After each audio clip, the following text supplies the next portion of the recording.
Bonjour à tous, bienvenue dans le showroom 3R. Nous allons faire un essai de compression sur une machine Syntec 2 150KN, batterie Rigid Drive. Voici la machine. On s'approche de la zone de travail.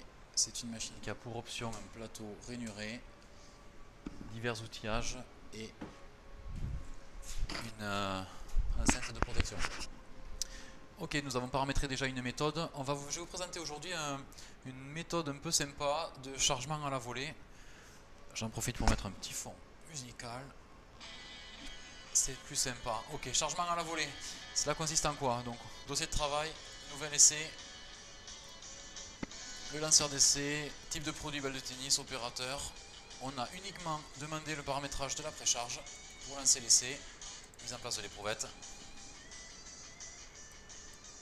Ok, phase de préforce, 1 mm/s jusqu'à 10 N.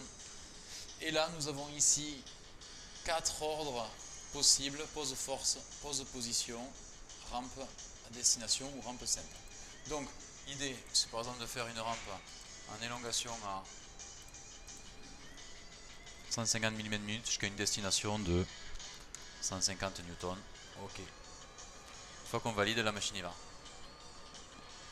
On va faire comme ça une succession de 2-3 ordres. Nouvelle rampe. On va laisser cette même vitesse et on va aller jusqu'à une élongation de 20 mm. Ok.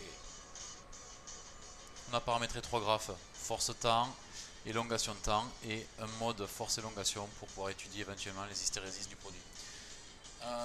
Nouvelle rampe, on va descendre jusqu'à 10 mm à une vitesse de 250 mm/min.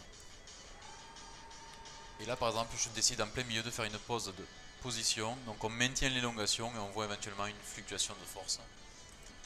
On peut remonter par exemple et à tout moment dire je fais une pause force, et là la force à laquelle j'ai appuyé sur le bouton est maintenue en régulation.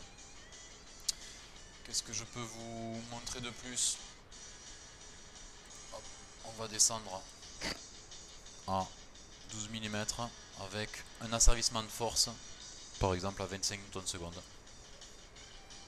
Ce qui est sympathique, c'est qu'on peut mixer les contrôles, avoir un contrôle force, une destination traverse ou extensomètre, ou bien un contrôle extensomètre pour une destination qui est basée sur la traverse, sur la force, sur la contrainte. Cette méthode est bien appréciée parce que sans avoir à paramétrer quoi que ce soit, on peut effectuer un chargement à la volée et étudier notre structure sans avoir au préalable étudié comment elle se comporte. C'est peut-être même cette méthode-là qui permettra d'étudier le comportement de la structure que l'on veut ensuite solliciter avec une succession de rampes de paliers. Cette méthode est sans trop de formation, assez intuitive. On peut paramétrer comme ça les différents cycles. On a paramétré un rapport PDF automatique. Si je clique sur le lien qui s'affiche là, je vois un rapport. On peut mettre autant de graphes que l'on veut, autant de choses que l'on veut, rajouter des analyses. C'est pas un problème, c'est modifiable à volonté avec Excel. Et si jamais vous voulez, en revenant dans le gestionnaire d'essai, avoir accès à l'essai qui vient d'être réalisé, hop, fichier résultat, et là vous avez accès à un fichier CSV où vous avez les paramétrages et ce qui a été calculé pendant l'essai, ainsi que l'acquisition brute de tous les canaux, temps, date, force, traverse et ainsi de suite. Je vous remercie.